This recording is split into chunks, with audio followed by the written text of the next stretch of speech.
The one who wholeheartedly performs Qurbani with the intention for reward, his Qurbani will serve a barrier between him and hellfire. Alhamdulillah, this animal has been sacrificed on behalf of Muhammad Yunus Marhum, Khurram Shahzad. Another share has been sacrificed on behalf of Khurram Shahzad for the Prophet of Allah sallallahu alaihi wasallam. Qamar Shahzad, Saima Yunus, Muhammad Arman Shafiq, and the seventh share has also been sacrificed on behalf of Muhammad Arman Shafiq for the pleasure of Allah and his beloved Prophet sallallahu alaihi wasallam.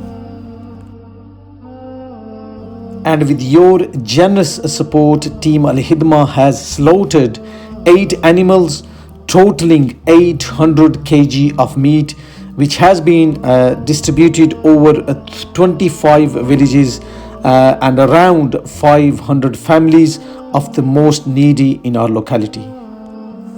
May Allah the Almighty accept your Qurbani and reward you for every hair on the animal sacrificed. Ameen.